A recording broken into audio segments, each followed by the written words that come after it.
আমরা ইভিএম কে কিন্তু বারবার বৃদ্ধাঙ্গুলি দেখিয়েছি। এটার একমাত্র কারণ যে ইভিএম এ কারচুপি থাকতে পারে। ভোট গণনার স্বচ্ছতার জন্য ম্যানুয়াল পদ্ধতিতে ভোট গণনা করতে হবে। আমরা দেখেছি তফসিল ঘোষণার পর থেকেই নির্বাচন কমিশনের দুর্বলতা প্রকাশ পেয়েছে। নির্বাচন কমিশনের এই দুর্বলতা আমাদেরকে অনিশ্চয়তার দিকে ঠেলে দিচ্ছে।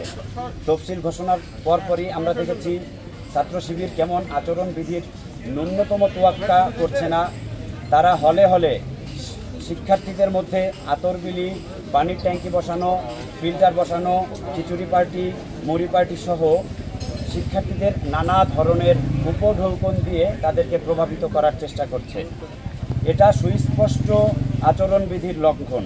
ইতোমধ্যে আমরা লক্ষ্য করেছি ব্যালট নাম্বার প্রদানের ক্ষেত্রে হলগুলোতে ছাত্র শিবিরকে বাড়তি সুবিধা দেওয়া হয়েছে, যা সম্পূর্ণ পক্ষপাতমূলক আচরণের বহিঃপ্রকাশ।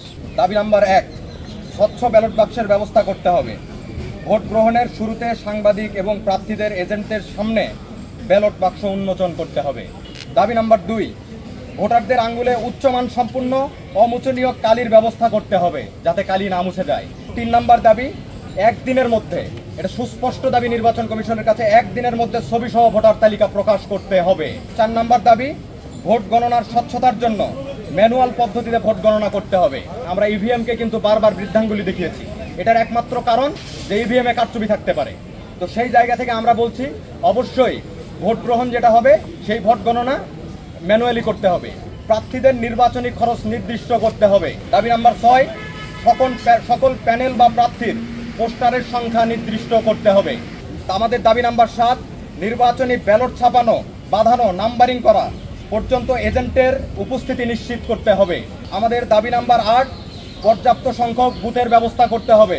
দাবি নাম্বার 9, ডিজিটাল বোর্ডে ভোটার নাম্বার সহ প্রকাশনা চলমান রাখতে হবে। করিম চাচা, আপনার প্রিয় মানুষদের কখনো বিপদে ফেলতে চাইবেন না স্যার। তাহলে আমাদের বিপদে রাখা কি ঠিক হচ্ছে? এজন্যই বিজলি কেবলস সবচেয়ে ভালো ও নিরাপদ। ফ্লেম রিটার্ডেন্ট পিভিসি দিয়ে তৈরি বিজলি কেবলস, নিরাপদ আজীবন।